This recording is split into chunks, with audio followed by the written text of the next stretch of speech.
Amin. Mari para hambanya.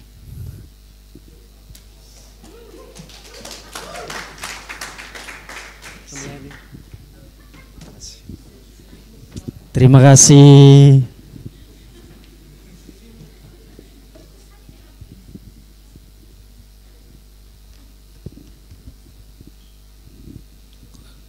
Itu jiwa-jiwa melayani.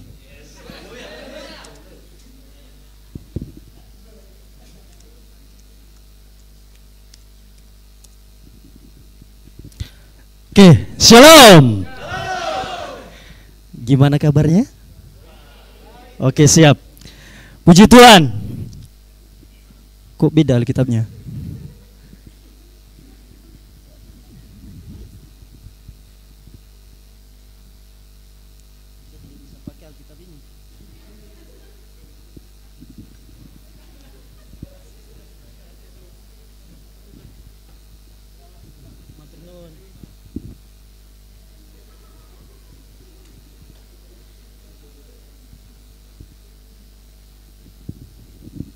Sangat luar biasa saudara-saudara. Pada pagi hari ini kita mau belajar sama-sama mendengarkan kebenaran firman Tuhan. Saya sampaikan, saya dengar, dan kita lakukan. Amin. Oke, pada pagi hari ini saya berterima kasih kepada koordinator chapel yang sudah menjadwalkan saya untuk menyampaikan firman Tuhan pada pagi hari ini. Dan terima kasih kesempatannya bagi jemaat-jemaat Tuhan yang sudah hadir. Amin.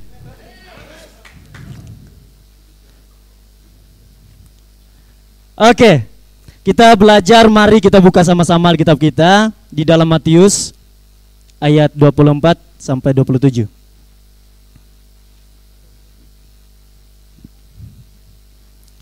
Matius 7 ayat 24 sampai 27. Di Alkitab saya itu halaman 8.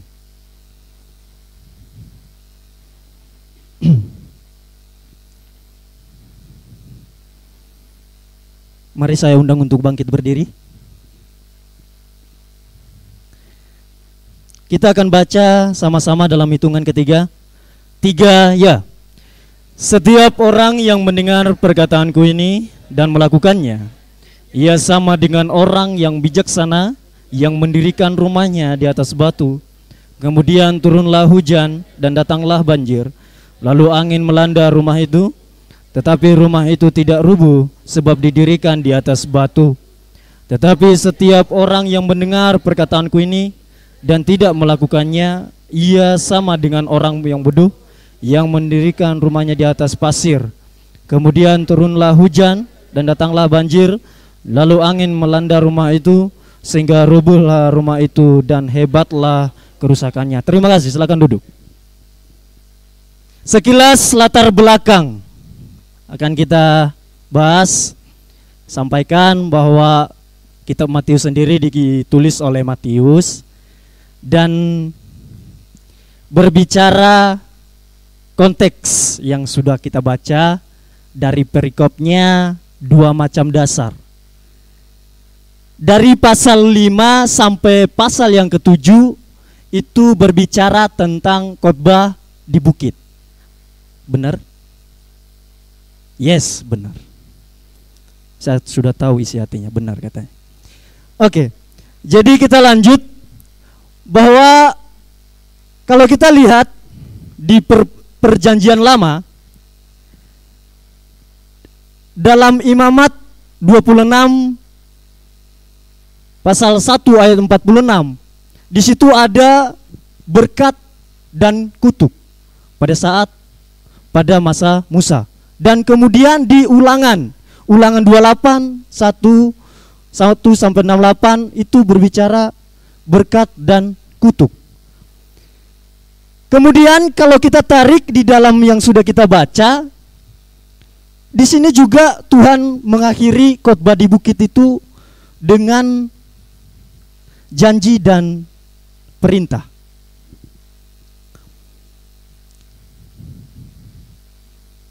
Ketika Yesus mengajar di bukit, dia menyampaikan pengajaran-pengajaran bagaimana hidup sebagai orang Kristen pada umumnya. Kemudian timbul masalah. Pada akhirnya dia berikan sebuah perumpamaan, yaitu yang sudah kita baca. Masalahnya apa? Ketika Yesus mengajar, ketika Yesus menyampaikan kebenaran, menyampaikan kepada jemaat-jemaat, bahkan orang-orang yang mengikutinya pada saat itu, dia mengakhiri dengan berkata bahwa setiap orang yang mendengar perkataanku ini, kita telah perkataanku ini dalam arti bahwa ada perkataan Yesus yang sebelumnya. Ada perkataan Yesus di ayat-ayat yang sudah sebelumnya. Bukan hanya beberapa ayat saja, tetapi perkataan Yesus yang dari pasal 5 sampai pasal yang ke-7. Dan bisa kita katakan untuk kita, kehidupan untuk orang Kristen bukan hanya berhenti pada saat ayat ini. Artinya ketika kita mendengar firman Tuhan, bahkan bukan hanya sekarang, di kemudian hari, nanti, di sini, hari ini, besok, kemudian hari, kita akan mendengar firman Tuhan. Artinya kita bukan hanya sekedar mendengar, artinya kita juga harus melakukan. Amin.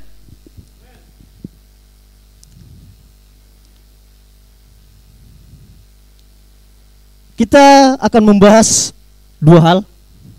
Kalau kita baca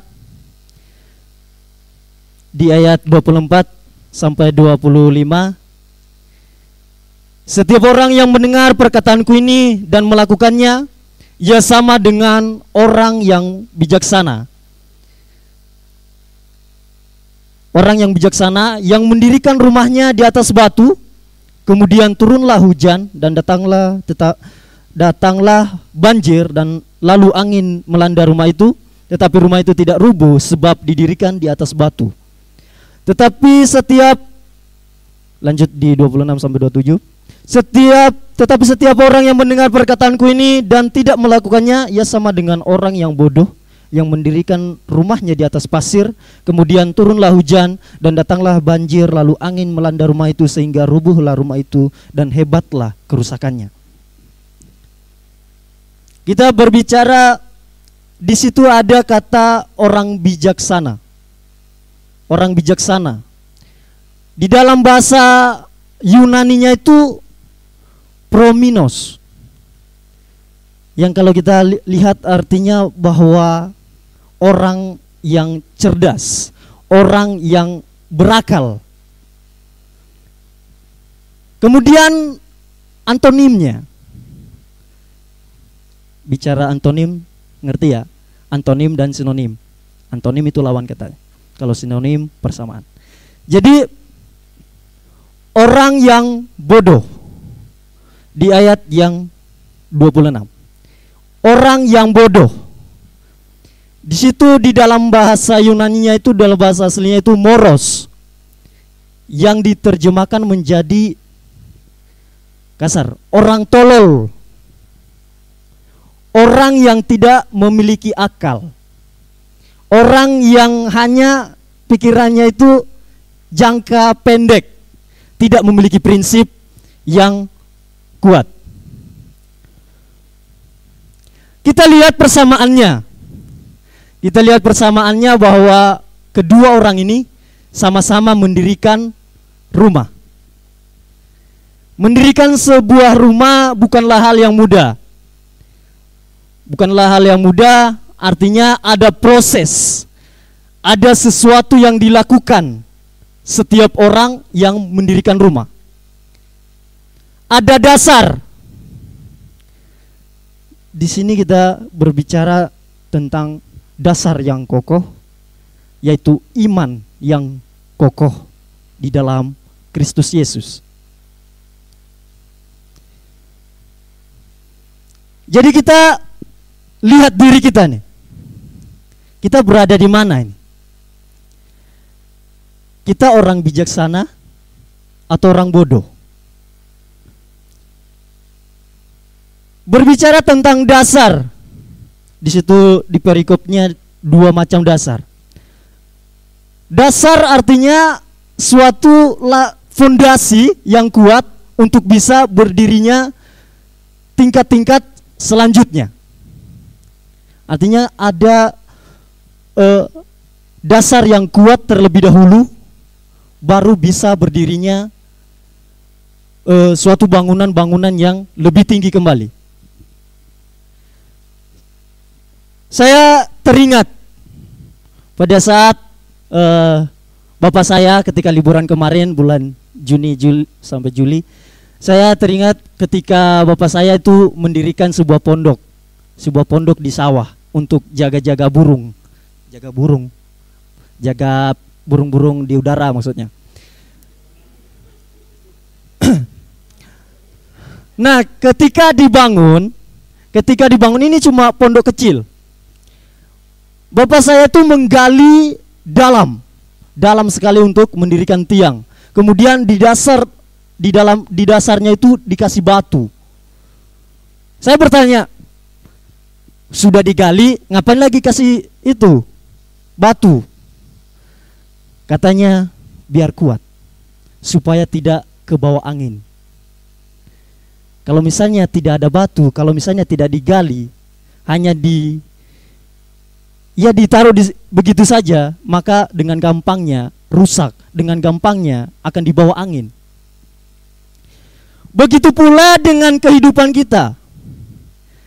Kehidupan kita orang Kristen, kita sudah lama ini, apalagi kita yang teologi, yang belajar pendidikan agama Kristen, tiap hari ibadah, chapel, mendengarkan firman Tuhan. Tapi pernah sadar bahwa ketika kita mendengar, apakah kita lakukan dalam kehidupan kita? Yesus mau ketika dia berfirman, berdoa, berarti kita berdoa. Mengampuni, berarti kita mengampuni.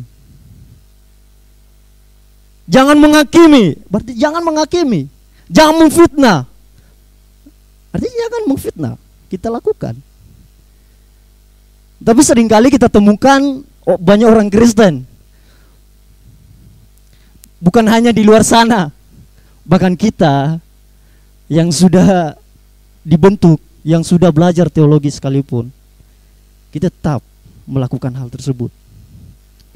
Artinya, ketika kita lihat diri kita masih seperti itu, masih menghakimi, masih memfitnah orang lain, masih menipu, masih tidak bisa mengampuni, artinya kita masih membangun iman kita, membangun hidup kita di atas pasir. Di situ dikatakan, pasir itu tidak kuat. Pasir kalau angin mengembusnya hilang sekejap. Kalau misalnya, nah ini orang bodoh, orang yang tidak berakal, yang tidak memiliki prinsip hidup yang panjang, artinya hanya memiliki prinsip hidup yang pendek, sekedar, pokoknya udah lah, pokoknya udah kuliah lah, pokoknya udah dapat sarjana, tetapi tidak mau dikerjakannya, tidak ada usaha, tidak ada perjuangan. Di dalam konteks ini bukan hanya masalah orang bijak atau bodohnya, tetapi berbicara juga tentang perjuangan seorang iman Kristen. Mau enggak ketika ada hujan, ketika ada badai, ketika ada angin, banjir, ada enggak usaha yang kita lakukan untuk melindungi hidup kita, untuk tetap ada di dalam lindungan Tuhan? Banjir di situ, hujan di situ, berbicara tentang masalah-masalah kehidupan kita. Sebuah tantangan di dalam kehidupan kita. Masa sekarang, di masa sukar yang sekarang ini kita hadapi, banyak orang yang lemah imannya. Banyak orang yang bersungut-sungut kepada Tuhan. Banyak orang yang murtad kepada Tuhan. Tetapi yang Tuhan mau, ketika ada masalah, ketika ada tantangan, artinya Tuhan memurnikan iman kita. Apakah benar-benar kita ini orang Kristen sungguhan, atau hanya orang Kristen dikatakan di luar sana orang Kristen KTP?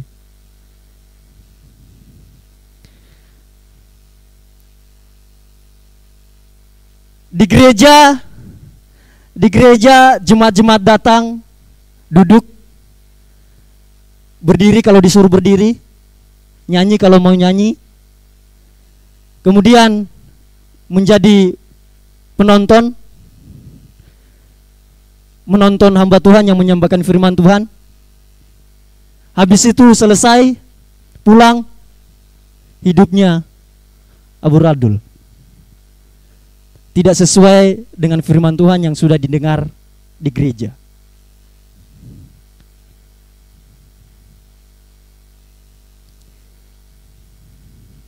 Artinya orang yang seperti itu, dia masih mendirikan kehidupannya atau imannya di atas pasir. Dia masih tidak memiliki prinsip hidup yang benar-benar orang Kristen. Saya tertarik dengan seorang ahli, Edwin Louis Cole. Dia mau berkata seperti ini: membangun hidup rohani di atas pasir tidaklah mungkin, sebab tidak akan ada tempat untuk dapat tahan berdiri apabila saat-saat sulit datang. Kualitas hidup akan teruji pada saat menghadapi tantangan, dan disitulah kelihatan karakter orang yang sesungguhnya. Amin. Teman-teman, saudara, ada dua hal yang kita tanamkan dalam hati kita ketika kita mendengar dan tidak melakukan firman Tuhan, maka fondasi atau imannya rapuh, tidak tahan, cepat rusak.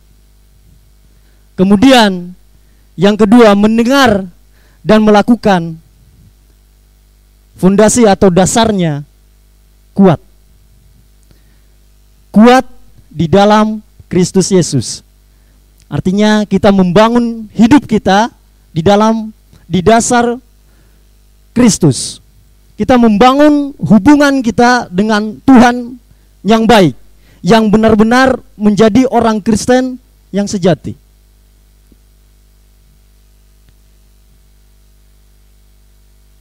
Jangan sampai kita yang sudah sekolah teologi menjadi hamba Tuhan, pendeta, pendidikan agama Kristen, tetapi ketika kita tampil di luar sana, ketika kita tampil menjadi mengajar atau menyampaikan firman Tuhan, tapi kita kehidupannya dinilai jelek oleh banyak orang. Kesimpulannya, mari saudara-saudara, teman-teman, kita bangun iman kita di atas batu karang yang kokoh, yaitu Yesus Kristus. Bangunlah hubungan yang intim kepada Tuhan dan lakukanlah firman Tuhan. Amin. Nanti Andika boleh berdoa.